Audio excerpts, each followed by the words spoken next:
ઇતિહાસના પાનાઓ પર એક બહુ જ રસપ્રદ કિસ્સો નોંધાયેલો છે. કદાચ સાંભળ્યો પણ હોય. કયો કિસ્સો? 1881માં અમેરિકાના એક કાયદામાં માત્ર એક ખોટી જગ્યાએ મુકાયેલા અલ્પવિરામના કારણે, માત્ર એક કોમાના કારણે સરકારને તે જમાનામાં $20 લાખ નુકસાન વેઠવું પડ્યું હતું. ઓ બાપરે, $20 લાખ? એ પણ એ જમાનામાં? હા, બિલકુલ. એકદમ સામાન્ય ભૂલ અને પરિણામ કેટલું ભયંકર. એટલે આ દર્શાવે છે કે ભાષાની ચોકસાઈ કેટલી હદે અસરકારક હોઈ શકે છે. સાચી વાત છે. એકદમ સચોટ ઉદાહરણ આપ્યું. એટલે જ કદાચ જ્યારે વહીવટી તંત્ર માટે અધિકારીઓની પસંદગી થતી હોય ત્યારે તેમની ભાષાકીય સજ્જતતાની આટલી આકરી કસોટી કરવામાં આવે છે. એક્ઝેક્ટલી.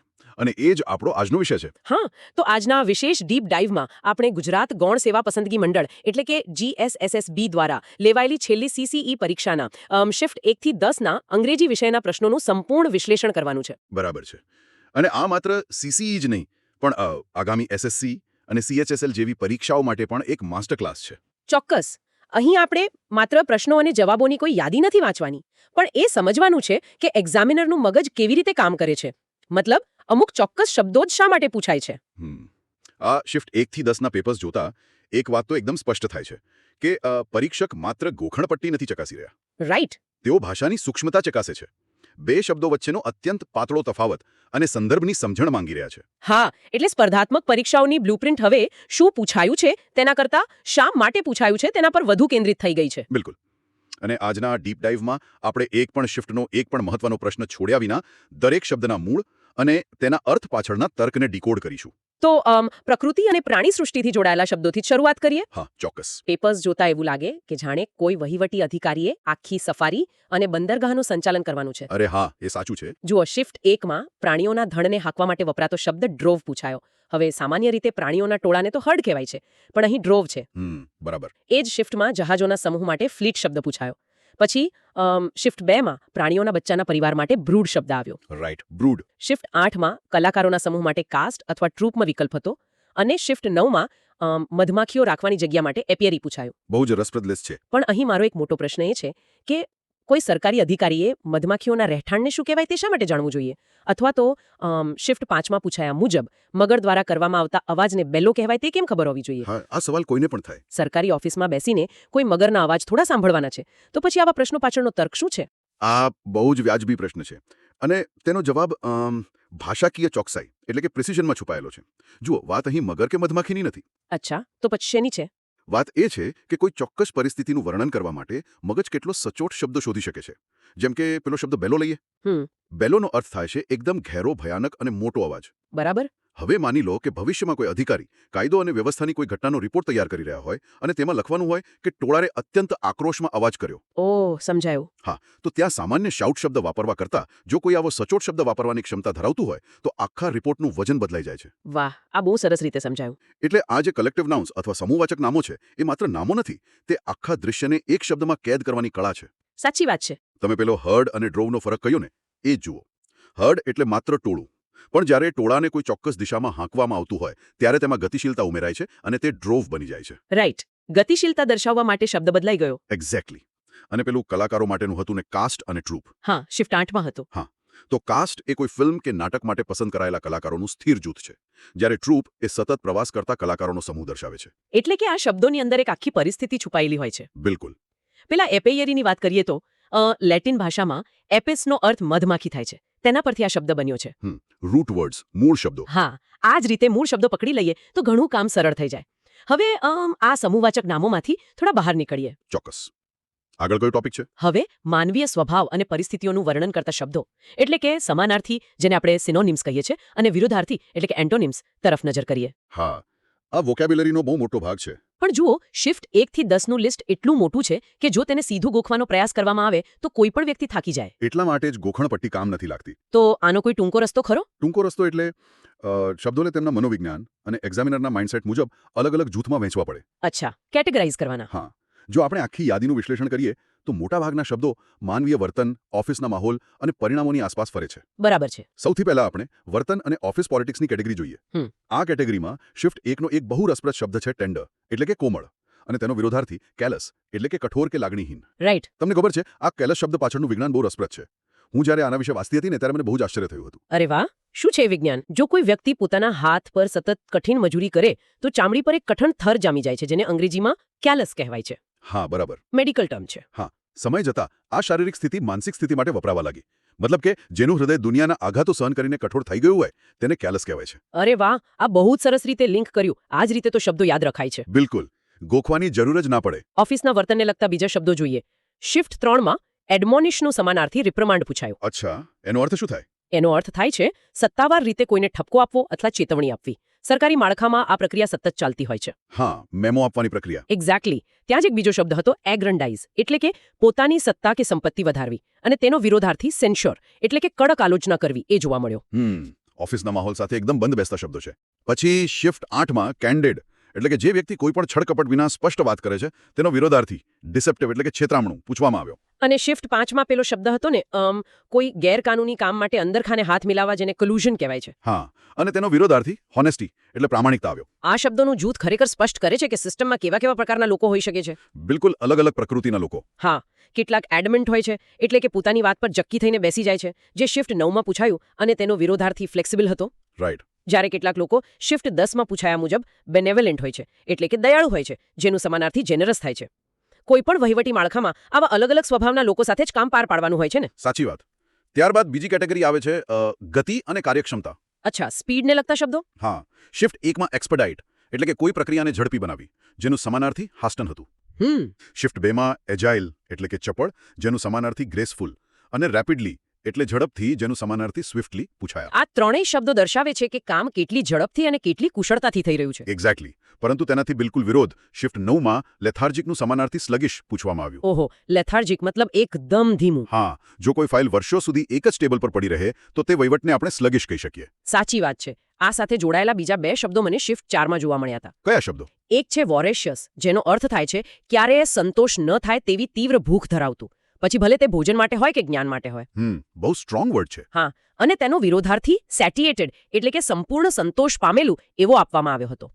અને એ જ શિફ્ટમાં બીજો શબ્દ હતો પોન્ડર, એટલે કે ઊંડો વિચાર કરવો, જેનું સમાનાર્થી કન્ટેમ્પલેટ હતું. બરાબર. કોઈ પણ ફાઇલ પર નિર્ણય લેતા પહેલા અધિકારીએ કન્ટેમ્પલેટ કરવું જ પડે છે. બિલકુલ. હવે સૌથી રોમાંચક કેટેગરી જોઈએ, જે છે પરિણામ અને પરિસ્થિતિ. હા, આમાં અમુક બહુ સરસ શબ્દો હતા. જુઓ, શિફ્ટ 5માં એક અત્યંત સુંદર શબ્દ પૂછાયો, સેરેન્ડિપિટી. અરે વાહ, મારો ફેવરેટ શબ્દ છે આ. હા, બહુ સરસ શબ્દ છે. આનો અર્થ થાય છે અચાનક જ કોઈ સારો લાભ મળી જવો કે સારી ઘટના ઘટી જવી.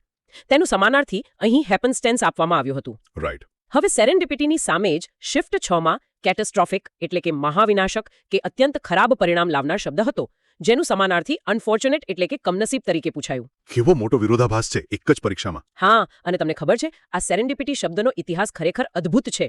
18મી સદીમાં હોરેસ વોલ્પોલ નામના લેખકે ધ થ્રી પ્રિન્સેસ ઓફ સેરેન્ડિપ નામની એક પરિકથા લખી હતી. ઓહ, અચ્છા, સેરેન્ડિપના રાજકુમારો. હા, સેરેન્ડિપ એ શ્રીલંકાનું જૂનું નામ હતું, અને આ કથાના રાજકુમારો અચાનક જ એવી સારી વસ્તુઓ શોધી કાઢતા હતા જેની તેઓ ખરેખર શોધ નહોતા કરી રહ્યા. વાહ. તેના પરથી આખી અંગ્રેજી ભાષાને આ શબ્દ મળ્યો. એક જ પરીક્ષામાં આવા ઐતિહાસિક અને સકારાત્મક શબ્દની સાથે અનશિફ્ટ 6માં એક બીજો શબ્દ હતો એક્ઝોનરેશન, એટલે કે કોઈને તમામ આરોપોમાંથી દોષમુક્ત કરવા. બિલકુલ, જેનું સમાનાર્થી પાર્ડન હતું, તે પણ પૂછાયું છે. આ પરિસ્થિતિઓ દર્શાવતા બીજા પણ અમુક શબ્દો છે. હા, કયા કયા? જુઓ, શિફ્ટ 7માં પ્રોમિનન્ટ, એટલે કે જાણીતું અથવા ધ્યાન ખેંચે તેવું, તેનું સમાનાર્થી નોટિસેબલ હતું. અને એપથી, એટલે કે કોઈ જ પ્રકારનો રસ ન હોવો કે ઉદાસીનતા, તેનો વિરોધાર્થી ઇન્ટરેસ્ટ પૂછાયો. બરાબર.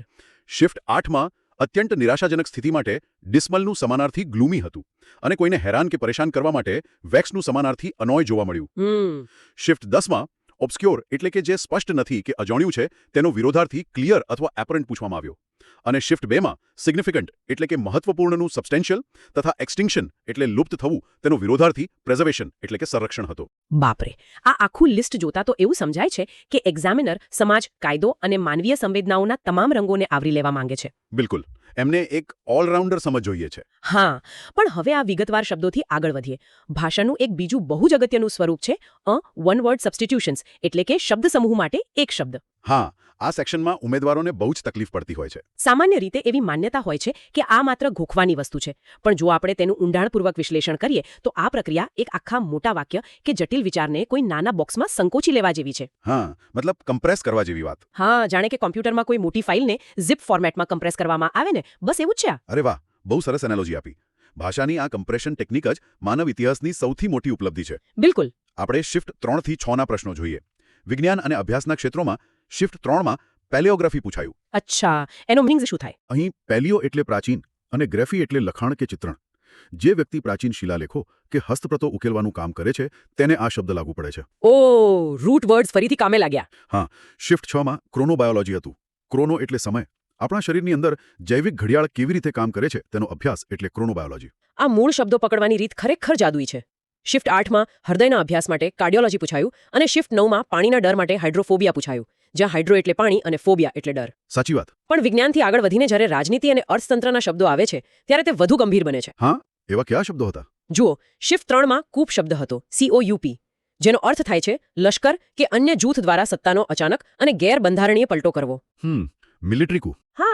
પછી શિફ્ટ 4 માં પેન્યુરી એટલે કે અત્યંત દયનીય ગરીબી દર્શાવતો શબ્દ આવ્યો. શિફ્ટ 5 માં એબ્ડિકેશન પૂછાયું, એટલે કે જ્યારે કોઈ રાજા કે સત્તાધીશ પોતાની મરજીથી અથવા દબાણ હેઠળ સત્તાનો ત્યાગ કરે છે. રાઈટ. હવે મને સવાલ એ થાય છે કે SSC અને CCE જેવી પરીક્ષાઓમાં આવા ક્રાંતિ, ગરીબી અને સત્તા ત્યાગના દર્દનાક શબ્દો વારંવાર કેમ પૂછાતા હશે? કારણ કે દુનિયાના ઇતિહાસ અને અર્થતંત્રનો પાયો આ જ ઘટનાઓ પર રચાયેલો છે. કોઈ પણ દેશના કાયદાઓ સત્તા પલટા એટલે કે કુ, ગરીબી એટલે કે પેન્યુરી કે સત્તાના હસ્તાંતરણ એટલે કે એબ્ડિકેશન પછી જ બદલાયા હોય છે. અરે વાહ, આ બહુ ઊંડી વાત કરી. આ શબ્દો માત્ર ભાષાના નથી, તે માનવ સભ્યતાના ટર્નિંગ પોઈન્ટ્સ છે. આ ઉપરાંત વ્યક્તિગત રસ અને વિશેષતાઓને લગતા શબ્દો પણ એટલા જ મહત્વના છે.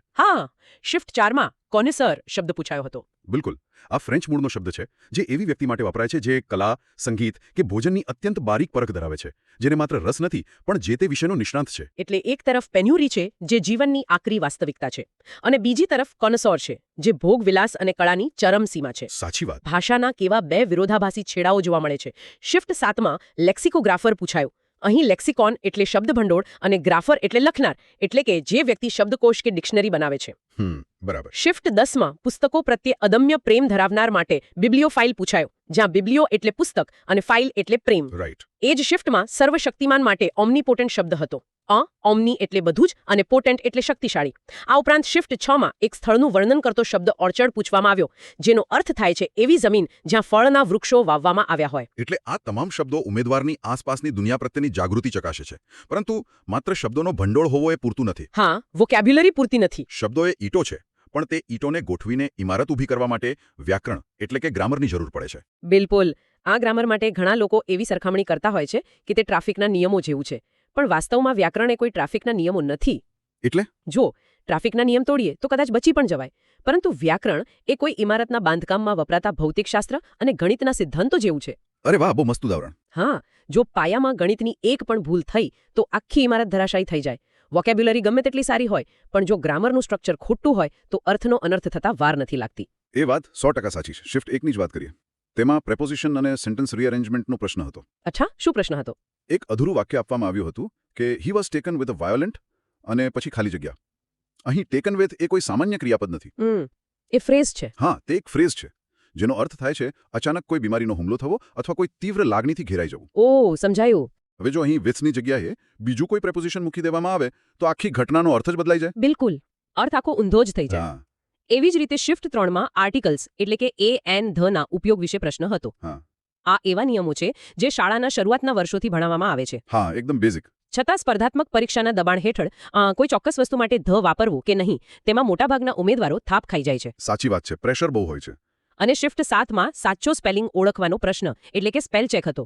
આજના ડિજિટલ યુગમાં જ્યાં મોબાઈલનું ઓટો કરેક્ટ ફીચર અડધા સ્પેલિંગ જાતે જ પૂરા કરી દે છે, ત્યાં કાગળ પર સાચો સ્પેલિંગ જાતે લખવો એક મોટો પડકાર બની રહ્યો છે. ખરેખર ટેકનોલોજી આપણને થોડા આળસુ બનાવી દીધા છે સ્પેલિંગ બાબતે. એકદમ સાચું. આજના આ વિશ્લેષણનો કદાચ સૌથી મહત્વનો ભાગ શિફ્ટ 4 અને 5 માં જોવા મળે છે, જ્યાં અનુક્રમે ડાયરેક્ટ ઇનડાયરેક્ટ સ્પીચ અને પેસિવ વોઇસના પ્રશ્નો હતા. અચ્છા. ઘણીવાર એવો પ્રશ્ન થાય કે વહીવટમાં પેસિવ વોઇસનું શું કામ છે?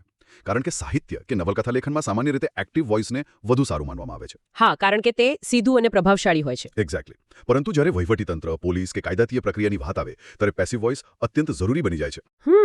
હું સમજી શકું છું કેમ. કારણ કે સરકારી કામકાજમાં કોણે કામ કર્યું તેના કરતાં શું કામ થયું તેના પર વધારે ભાર મૂકવાનો હોય છે, ખરું ને? બિલકુલ સાચું. જો એમ કહેવામાં આવે કે the manager rejected the file, એટલે કે મેનેજરે ફાઇલ નામંજૂર કરી, તો તે સીધો વ્યક્તિગત આરોપ બની શકે છે. એ પર્સનલ થઈ જાય. પણ જો એમ કહેવામાં આવે કે ધ ફાઇલ વોઝ રિજેક્ટેડ, એટલે કે ફાઇલ નામંજૂર કરવામાં આવી, તો તે એક ઔપચારિક અને તટસ્થ પ્રક્રિયા લાગે છે. એટલે જ પ્રેસ રિલીઝ કે ઓફિશિયલ નોટિસ હંમેશા પેસિવ વોઇસમાં જ લખાય છે. રે વાહ, બહુ જ સરસ સમજૂતી. પરીક્ષકો આ જ સમજવા માંગે છે કે શું ઉમેદવાર પરિસ્થિતિ મુજબ વાક્યનું ફોકસ એટલે કે સબ્જેક્ટ પરથી ઓબ્જેક્ટ પર બદલી શકે છે કે નહીં. રાઈટ. અને છેલ્લે શિફ્ટ 10માં પૂછાયેલું રીડિંગ કોમ્પ્રિહેન્શન એટલે કે આપેલા ફકરા પરથી પ્રશ્નોના જવાબ શોધવા. હા, આમાં બહુ ટાઈમ જતો હોય છે. હા, પણ આ માત્ર વાંચનનો ટેસ્ટ નથી.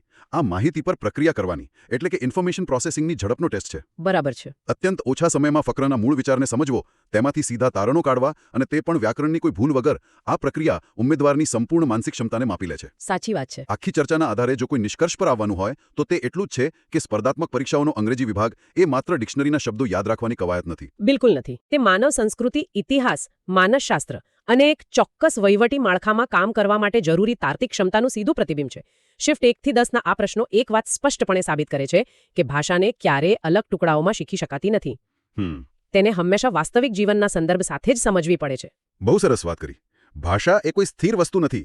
તે જીવંત છે અને સતત વિકસતી રહે છે. પરીક્ષાના પ્રશ્નપત્રો આ વિકાસનો માત્ર એક નાનકડો હિસ્સો છે. હા. જે દિવસે ભાષાને નિયમોના બંધનમાંથી બહાર કાઢીને વિચારોના પ્રવાહ તરીકે જોવાનું શરૂ થશે ને, તે દિવસે આ તમામ શબ્દો અને વ્યાકરણના નિયમો આપોઆપ સરળ બની જશે. એકદમ સાચું. અને આ ડીપ ડાઇવના અંતે એક અત્યંત રસપ્રદ વિચાર મૂકીને ચર્ચાને પૂર્ણ કરીએ. ચોક્કસ. શું વિચાર છે? આજે આપણે જે ઐતિહાસિક અને ગંભીર શબ્દો જોયા તે સદીઓથી ભાષાનો હિસ્સો છે. પરંતુ જરા વિચારો, આજકાલ ઇન્ટરનેટ અને સોશિયલ મીડિયા પર જે નવી ભાષા, શોર્ટ ફોર્મ્સ કે સ્લેંગ્સનો ઉપયોગ થઈ રહ્યો છે, શું આવનારા 5 કે 10 વર્ષમાં આવી જ કોઈ સરકારી પરીક્ષાના પેપરમાં તે વન વર્ડ સબસ્ટિટ્યુશન કે સિનોનિમ તરીકે જોવા મળી શકે? ઓ વાહ, આ ખરેખર વિચારવા જેવું છે. શું આજના વાયરલ ટ્રેન્ડ્સ આવતીકાલના સ્પર્ધાત્મક પરીક્ષાના પ્રશ્નો બની જશે? ભાષાના આ બદલાતા સ્વરૂપનું નિરીક્ષણ કરતા રહેવું એ જ કદાચ સાચા કોનોસરની ઓળખ છે. કારણ કે સામાન્ય રીતે જૂના પ્રશ્નપત્રો એટલે કે PYQને માત્ર ગોખણપટ્ટીના સાધન તરીકે જ જોવામાં આવે છે. બિલકુલ, હું પણ એ જ વિચારતી હતી. મોટાભાગના ઉમેદવારો એવું જ વિચારતા હોય છે કે આ તો બસ એક લિસ્ટ છે જેમાં પ્રશ્ન જોવાનો અને બસ તેનો જવાબ યાદ રાખી લેવાનો. હા, પણ જો ખરેખર ધ્યાનથી જોવામાં આવે ને તો તાજેતરમાં લેવાયેલી GSSSB CCE પરીક્ષાના પ્રશ્નો, ખાસ કરીને આપણે જે સ્ત્રોત પર આજે ચર્ચા કરવાના છીએ, શિફ્ટ 11 થી 20ના પ્રશ્નો ની માનસિકતા સમજવાની એક માસ્ટર કી છે. અરે વાહ. તો ચાલો આને વિસ્તારથી સમજીએ. આજના આ ગહન વિશ્લેષણમાં આપણે એ જોવાનું છે કે શા માટે CCEની પરીક્ષા હવે કેન્દ્ર સરકારની SSC અને CHSL જેવી પરીક્ષાઓના રસ્તા પર ચાલી રહી છે. સાચી વાત. અને તેમાં પૂછાયેલા શબ્દો ખરેખર શું સાબિત કરવા માંગે છે. અને આ ચર્ચાનો જુઓ સૌથી મોટો ફાયદો એ થશે કે આપણે એ સમજી શકીશું કે પરીક્ષક માત્ર ઉમેદવારનું શબ્દભંડોળ કે વ્યાકરણ નથી ચકાસતા. તેઓ એ ચકાસી રહ્યા છે કે શું આ વ્યક્તિ પાસે એક અધિકારી બનવા માટેની સામાજિક સમજણ, ચોકસાઈ અને પેલું તાર્કિક વિચારસરણી છે કે કેમ. શાનદાર. તો જો આ પ્રશ્નપત્રોમાં પૂછાયેલા વન વર્ડ સબસ્ટિટ્યુશન એટલે કે શબ્દ સમૂહ માટે એક શબ્દ અને સમાનાર્થી અને વિરોધાર્થી શબ્દોનું ઊંડું વિશ્લેષણ કરવામાં આવે ને, તો એક બહુ જ રસપ્રદ પેટર્ન ઉભરી આવે છે. મને તેવું લાગતું હતું જાણે આપણે કોઈ મનોવિજ્ઞાનના પુસ્તકનો અભ્યાસ કરી રહ્યા છીએ. હા, બિલકુલ. મોટાભાગના શબ્દો માનવીય સ્વભાવ, તેના ગુણો અને દુર્ગુણો પર જ કેન્દ્રિત છે. આ બહુ જ સચોટ અવલોકન છે. અને આ કોઈ સંયોગ નથી. જો આપણે SSC અને CHSLના પાછલા 10 વર્ષના પેપર્સ જોઈએ ને, તો તેમાં માનવ સ્વભાવનું વર્ગીકરણ કરતા શબ્દોનું ભારે વર્ચસ્વ જોવા મળશે. અચ્છા. અને CCE આ જ પદ્ધતિ અપનાવી છે. એક વહીવટી અધિકારીએ આખો દિવસ માત્ર ફાઇલો સાથે નહીં પણ માણસો સાથે કામ કરવાનું હોય છે. હા, લોકો સાથે. બરાબર. એટલે તેને અલગ અલગ પ્રકારના લોકોની ઓળખ હોવી જ જોઈએ. તો ચાલો આ પાત્રોને એક પછી એક સમજીએ. મને તો આ જાણે કોઈ મૂવીની સ્ક્રિપ્ટ ચાલી રહી હોય એવું લાગે છે. આ પ્રશ્નોમાંથી આપણને આપણી વાર્તાનો હીરો પણ મળી જાય છે. પોલીમેથ. ઓહો હા, પોલીમેથ. શિફ્ટ 13માં હતો આ પ્રશ્ન. હા, શિફ્ટ 13માં આ શબ્દ પૂછાયો છે. તેનો અર્થ થાય છે બહુમુખી પ્રતિભા ધરાવનાર વ્યક્તિ. અને જો આ શબ્દના મૂળ એટલે કે રૂટ વર્ડને સમજીએ ને તો ગોખવાની જરૂર જ ન પડે. કેવી રીતે? જુઓ, ગ્રીક ભાષામાં પોલી એટલે ઘણું બધું અથવા અનેક અને મેથ એટલે શીખવું. જે વ્યક્તિ અલગ અલગ વિષયોનું ઊંડું જ્ઞાન ધરાવે છે, જેમ કે લિયોનાર્ડો દા વિન્સી, હા, તે પોલીમેથ છે. અરે વાહ. આ રીતે સમજીએ તો શબ્દ કાયમ યાદ રહી જાય. હવે હીરો છે તો વિલન પણ હશે જ. આ શિફ્ટ 16 અને 20ના પ્રશ્નોમાં બે બહુ જ ખતરનાક માનસિકતાવાળા શબ્દો છે, નાર્સિસિસ્ટ અને એનાર્કિસ્ટ. બિલકુલ. નાર્સિસિસ્ટ એટલે એવો વ્યક્તિ જેને માત્ર પોતાની જ પડી હોય, જે ખબર છે ને પોતાની જ પ્રશંસા કરતો હોય અને બીજા પ્રત્યે એકદમ સંવેદનહીન હોય. સેલ્ફિશ. હા. અને જ્યારે એનાર્કિસ્ટ એ છે જે કોઈ સિસ્ટમ કે સરકારને માનતો જ નથી અને માત્ર અરાજકતા ફેલાવવા માંગે છે. ઓકે. એક સરકારી અધિકારી માટે આ બંને પ્રકારના લોકોને ઓળખવા બહુ જ જરૂરી છે, કારણ કે આ જ લોકો સિસ્ટમ માટે સૌથી મોટો પડકાર હોય છે. સાચી વાત. અને આ જ શ્રેણીમાં શિફ્ટ 18માં એક બીજો શબ્દ પણ છે જે ઓફિસના વાતાવરણ સાથે બહુ જ જોડાયેલો છે, સાયકોફન્ટ એટલે કે ચાપલૂસ વ્યક્તિ. અને તેની બરાબર સામે વિરોધાર્થી તરીકે રેબેલ એટલે કે બળવાખોર પૂછાયો છે. હા, રેબેલ. અને આ બંને જાણે બે અંતિમો છે. સત્તાની આસપાસ હંમેશા સાયકોફાન્ટ્સ એટલે કે જી હજુરિયાઓ ફરતા હોય છે. પરીક્ષક એ જોવા માંગે છે કે ઉમેદવાર આ સામાજિક વર્તણૂકોને પારખવા માટેના યોગ્ય શબ્દો જાણે છે કે નહીં. એટલે આ બધું પ્રેક્ટિકલ નોલેજ છે. એકદમ પ્રેક્ટિકલ. આ ઉપરાંત મેં જોયું કે કેટલાક એવા શબ્દો છે જે માણસની જીવનશૈલી દર્શાવે છે, જેમ કે શિફ્ટ 14માં પૂછાયેલ ગેસ્ટ્રોનો, જે ખાણીપીણીનો જબરદસ્ત શોખીન અને પારખું છે. અને શિફ્ટ 16માં એક બહુ જ રસપ્રદ શબ્દ પૂછાયો છે, હિડોનિસ્ટ. હા, હિડોનિસ્ટ એ બહુ જ ઊંડો ફિલોસોફિકલ શબ્દ છે. આ એવો વ્યક્તિ છે જેની વિચારધારા મુજબ જીવનનો એકમાત્ર ઉદ્દેશ્ય ભૌતિક આનંદ અને બસ મોજશોખ મેળવવાનો જ છે. તેને લાંબા ગાળાના પરિણામોની કોઈ પરવા નથી હોતી. અને તેનાથી એકદમ વિપરીત શિફ્ટ 17માં બીજો એક શબ્દ પૂછાયો છે, ટીટોટલર, એટલે કે એવો વ્યક્તિ જે દારૂ કે કોઈ પણ પ્રકારના નશાથી સંપૂર્ણપણે દૂર રહેતો હોય. હા. અને જો લોકોના વર્તનની વાત કરીએ તો ઓસ્ટેન્ટેશિયસ એટલે કે દેખાડાવાળું વર્તન, જેની સામે વિરોધાર્થી તરીકે મોડેસ્ટ એટલે કે નમ્ર વર્તન પૂછાયું છે.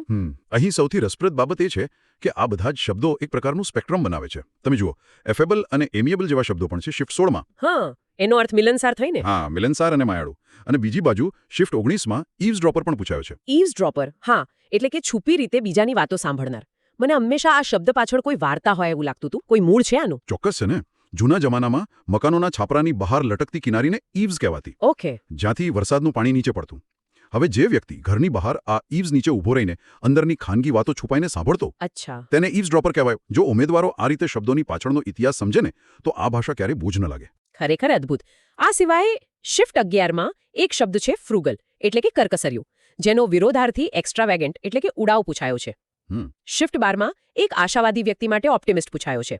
પણ મને સૌથી વધુ હસવું ત્યારે આવ્યું જ્યારે મેં શિફ્ટ 11ના આ લિસ્ટમાં સાઇનેક્યોર શબ્દ જોયો. હા, સાઇનેક્યોર. આ પણ બહુ જ વ્યાવહારિક શબ્દ છે. પણ આનો અર્થ તો એવો થાય છે ને કે એવો હોદ્દો જ્યાં કામ બિલકુલ ન હોય, જવાબદારી શૂન્ય હોય, પણ પગાર અને સત્તા ખૂબ ઊંચા હોય. મારો પ્રશ્ન એ છે કે શું પરીક્ષક એવા ઉમેદવારોને શોધી રહ્યા છે જેઓ સરકારી નોકરીમાં આવીને આ સાઇનેક્યોરની અપેક્ષા રાખતા હોય? ના ના, બિલકુલ નહીં. હકીકતમાં પરીક્ષક એવા ઉમેદવારો ઈચ્છે છે જે આ માનસિકતાથી વાકેફ હોય. નોકરીમાં તો કઠિન પરિશ્રમ જ કરવાનો છે. અને તેથી જ આ પ્રશ્નપત્રોમાં પ્રયત્નો અને સંઘર્ષને દર્શાવતા શબ્દોની પણ આખી એક સિરીઝ છે. હા, એ વાત સાચી. વ્યક્તિ કેવો છે તેની ચર્ચા કર્યા પછી આ પેપર્સ એ દર્શાવે છે કે જ્યારે મુશ્કેલ પરિસ્થિતિઓ આવે ત્યારે માણસ કેવી રીતે વર્તે છે. અહીં શિફ્ટ 14માં પરસિવિયરન્સ એટલે કે સતત પ્રયત્ન કરતા રહેવાનો ગુણ પૂછાયો છે. આ તો સ્પર્ધાત્મક પરીક્ષાની તૈયારી કરતા દરેક વિદ્યાર્થીનો મૂળ મંત્ર છે ને. બિલકુલ છે. અને માત્ર પ્રયત્ન જ નહીં, જ્યારે નિષ્ફળતા મળે ત્યારે ફરી ઊભા થવાની ક્ષમતા. તેના માટે શિફ્ટ 18માં શબ્દ પૂછાયો છે રિઝિલિયન્ટ. અચ્છા. અને તેનો જ સમાનાર્થી ટેનેશિયસ પણ પૂછવામાં આવ્યો છે. ટેનેશિયસ. ટેનેશિયસ એટલે એવો વ્યક્તિ જેણે કોઈ વસ્તુને બહુ જ મક્કમતાથી પકડી રાખી હોય, જે કોઈ પણ ભોગે હાર માનવા તૈયાર ન હોય. વાહ. અને આ હાર ના માનવાની વૃત્તિ ત્યારે જ કામ આવે છે જ્યારે જીવનમાં કે સમાજમાં ટર્મોઇલ એટલે કે અશાંતિ કે ઉથલપાથલ સર્જાય, જે શબ્દ પણ શિફ્ટ 18માં જ છે. આ ઉપરાંત કઠિન પરિશ્રમ દર્શાવતા આર્ડ્યુઅસ અને લેબોરિયસ શબ્દો પણ શિફ્ટ 15માં છે. હા, આર્ડુઅસ ટાસ્ક એટલે એવું કામ જેમાં શારીરિક અને માનસિક રીતે માણસ થાકી જાય, સાવ નીચોવાઈ જાય. બરાબર. એક સરકારી અધિકારીની યાત્રા ઘણીવાર આર્ડુઅસ જ હોય છે. પણ અહીં મારે એક બહુ જ સીધો પ્રશ્ન પૂછવો છે, અને કદાચ આ સાંભળતા ઘણા વિદ્યાર્થીઓને પણ આ પ્રશ્ન થતો જ હશે. આ પેપર્સમાં કેટલાક એવા શબ્દો છે જે રોજે રોજની ભાષામાં આપણે સામાન્ય રીતે વાપરતા નથી. ઉદાહરણ તરીકે શિફ્ટ 13માં એક પ્રશ્નમાં ઇન્સિડિયસનો વિરોધાર્થી હાર્મલેસ પૂછાયો છે. બીજા એક શિફ્ટ 17ના પ્રશ્નમાં પરનિશિયસનો સમાનાર્થી હાર્મફુલ પૂછાયો છે. આ ઉપરાંત કોન્સ્ટ્રુ એટલે કે અર્થ કાઢવો, જેનો વિરોધાર્થી મિસઅન્ડરસ્ટેન્ડ છે. મારો સવાલ એ છે કે શા માટે સીધો હાર્મફુલ એટલે કે નુકસાનકારક શબ્દ પૂછવાને બદલે પરનિશિયસ કે ઇન્સિડિયસ જેવા ભારેખમ અને અઘરા શબ્દો પૂછવામાં આવે છે? શું આ માત્ર અંગ્રેજી ભાષાનો કોઈ ડર ઊભો કરવાની રીત છે? અહીં સૌથી રસપ્રદ બાબત એ છે કે જો આપણે આને મોટા ચિત્ર સાથે જોડીએ ને તો આ કોઈ ડર ઊભો કરવા માટે નથી, પણ આ ભાષાની ચોકસાઈ એટલે કે પ્રિસિઝનનો મામલો છે. ચોકસાઈ એટલે કેવી રીતે? જો સમજો કે તમે એક ઉચ્ચ અધિકારી છો અને તમારે સરકારને એક રિપોર્ટ આપવાનો છે. જો તમે લખો કે આ નીતિ હાર્મફુલ છે તો તેનો સામાન્ય અર્થ એવો થાય કે તેનાથી કંઈક નુકસાન થશે. પણ જો તમે લખો કે આ નીતિ ઇન્સિડિયસ છે તો તેનો અર્થ આખો બદલાઈ જાય છે. અચ્છા. ઇન્સિડિયસનો અર્થ થાય છે કંઈક એવું જે ધીમે ધીમે છુપી રીતે ફેલાય છે અને તમને ખબર પણ ન પડે તે રીતે અંદરથી આખી સિસ્ટમનો નાશ કરી દે છે. ઓહ, જેમ કે કેન્સર. એક્ઝેક્ટલી. એક સામાન્ય શબ્દ પૂરતી ગંભીરતા ન દર્શાવી શકે. ઓફિશિયલ કમ્યુનિકેશનમાં આ લેવલની ચોકસાઈ જોઈએ અને એસએસસી તેમજ સીઈસી આ જ ચોકસાઈની અપેક્ષા રાખે છે. ઓકે, આ તો ખરેખર આંખ ઉગાડનારો તર્ક છે. એટલે જ કદાચ આ શિફ્ટ 14ના પેપર્સમાં એક્યુરસીનો સમાનાર્થી પ્રિસિઝન પૂછાયો છે. સાચી વાત.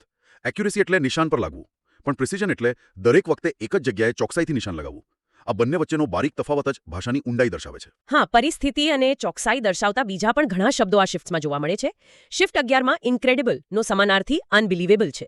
શિફ્ટ 12માં પ્લેસિડ એટલે કે એકદમ શાંત, જેનો સમાનાર્થી કામ છે. અને ટ્રાન્ઝિયન્ટ એટલે ક્ષણભંગુર, જેનો વિરોધાર્થી પરમેનન્ટ પૂછાયો છે. અને સાથે શિફ્ટ 14માં નેસેસરી એટલે કે અનિવાર્ય નો વિરોધાર્થી ઇલેક્ટિવ એટલે કે મરજિયાત. રાઈટ.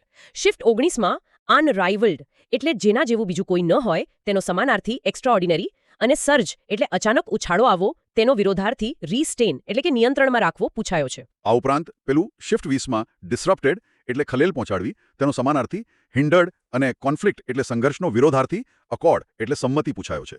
અને શિફ્ટ 15માં એક બહુ જ મજેદાર શબ્દ પણ છે ક્વિપ. ઓ હા, ક્વિપ એટલે કે હાજર જવાબી અથવા પેલું કોઈ રમૂજી ચતુર ટિપ્પણી કરવી. હા. આ શબ્દ દર્શાવે છે કે ઉમેદવાર માત્ર ગંભીર શબ્દો જ નહીં. આ બધું સાંભળીને મને તેવું લાગે છે કે ભાષા હવે માત્ર વાતચીતનું સાધન નથી રહી પણ એક સાયન્ટિફિક ટૂલ બની ગઈ છે. બિલકુલ. અને વિજ્ઞાનની વાત આવે એટલે મને એ પ્રશ્ન યાદ આવે છે શિફ્ટ 17માં પૂછાયેલો મોર્ફોલોજી.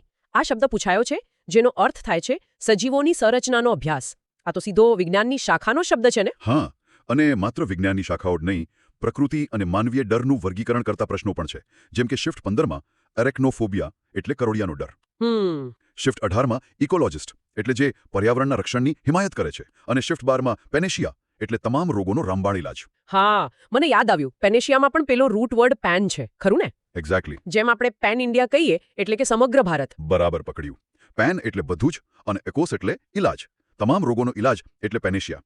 અને હા, તમે જે શરૂઆતમાં પેલો એકદમ અલગ લાગતા પ્રશ્નનો ઉલ્લેખ કર્યો હતો કે બિલાડીના અવાજને શું કહેવાય? અરે હા, શિફ્ટ 11નો પ્રશ્ન. એનો જવાબ છે પર. PURR. હા, મારો પ્રશ્ન એ જ હતો કે જ્યાં એક તરફ મોર્ફોલોજી અને અરેક્નોફોબિયા જેવા ભારે પારિભાષિક શબ્દો પૂછાઈ રહ્યા છે ત્યાં પર જેવો સામાન્ય પ્રાણીનો અવાજ શા માટે? કારણ કે જુઓ, પરીક્ષક એ ચકાસવા માંગે છે કે શું ઉમેદવારની આ આંખ અને કાન પોતાની આસપાસની દુનિયા માટે ખુલ્લા છે? અચ્છા. પાયાનું સામાન્ય જ્ઞાન અને અવલોકન શક્તિ વહીવટમાં બહુ જ જરૂરી છે. જો SSC અને CHSNના ટ્રેન્ડ્સનું એનાલિસિસ કરીએ ને તો પ્રાણીઓના અવાજ, તેમના રહેઠાણ, અલગ અલગ પ્રકારના ડર એટલે કે ફોબિયાઝ અને વિજ્ઞાનની શાખાઓ આ બધું સૌથી વધુ વારંવાર પૂછાતા પ્રશ્નો છે.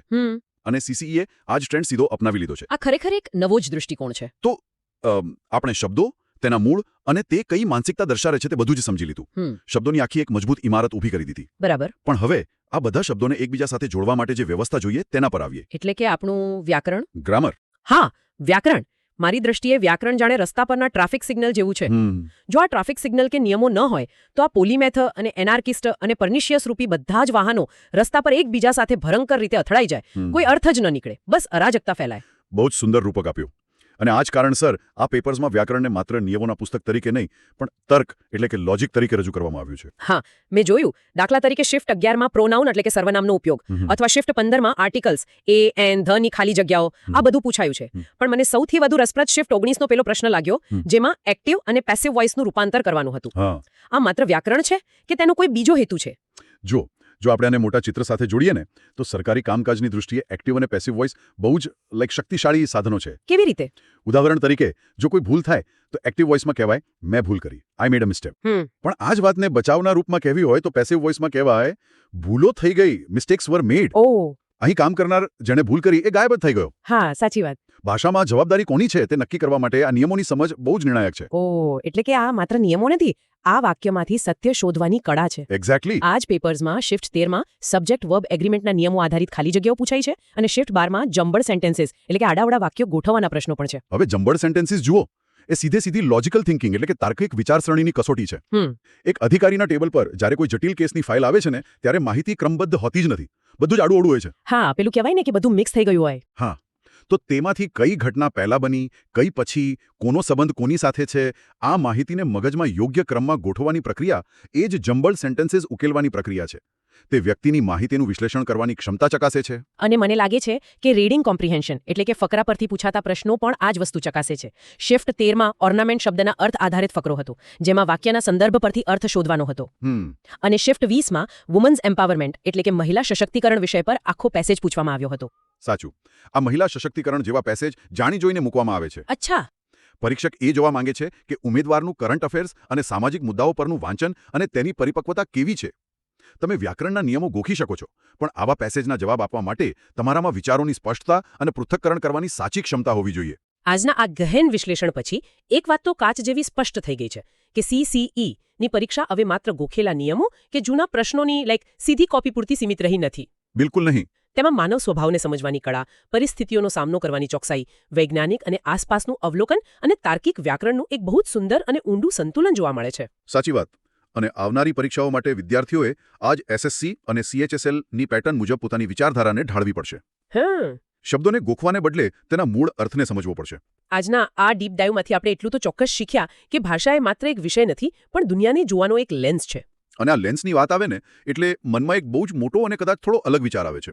આખી ચર્ચાના અંતે આ બાબત એક એવા પ્રશ્ન તરફ દોરી જાય છે જે પરીક્ષાના વર્ગખંડની બહારનો છે. ઓહ કેવો વિચાર. જરા વિચારીએ, શું આપણે જે શબ્દો શીખીએ છીએ તે માત્ર આપણને પરીક્ષામાં માર્ક્સ અપાવે છે કે પછી ખરેખર તે આપણા વિચારવાની પદ્ધતિ જ બદલી નાખે છે? હા જ્યારે કોઈ ઉમેદવાર મહિનાઓ સુધી પરસિવરન્સ એટલે કે સતત પ્રયત્ન કે રિઝિલિયન્ટ એટલે કે લડાયક કે પ્રિસિઝન જેવા શબ્દોના અર્થ માત્ર ગોખવાને બદલે તેના સાચા સંદર્ભ સાથે સમજી લે છે ને, હા ત્યારે શું તે અજાણતા જ પોતાના વાસ્તવિક જીવનની મુશ્કેલીઓને અને રોજિંદા સંઘર્ષને જોવાનો પોતાનો દૃષ્ટિકોણ પણ બદલી નથી નાખતો? ઓ વાહ આ તો બહુ જ ગહન વાત છે. એટલે કે આ શબ્દો માત્ર પેપર પર લખાવા માટે નથી બન્યા પણ ધીમે ધીમે તે આપણા ચારિત્રનું જ ઘડતર કરી રહ્યા છે. એક્ઝેક્ટલી. કદાચ એક સારો અધિકારી બનવાની શરૂઆત આ શબ્દોને સાચા અર્થમાં જીવવાથી જ થતી હોય છે. બિલકુલ. સાંભળનાર દરેક વ્યક્તિ માટે આ એક આત્મનિરીક્ષણ કરવા જેવો પ્રશ્ન છે. અને આ જ એક સુંદર અને જાગૃત વિચાર સાથે આપણે આજના આ ગહન વિશ્લેષણને અહીં જ વિરામ આપીશું. શબ્દોના મૂળમાં ઉતરતા રહો અને નવા દૃષ્ટિકોણ શોધતા રહો. જોવા બદલ આભાર.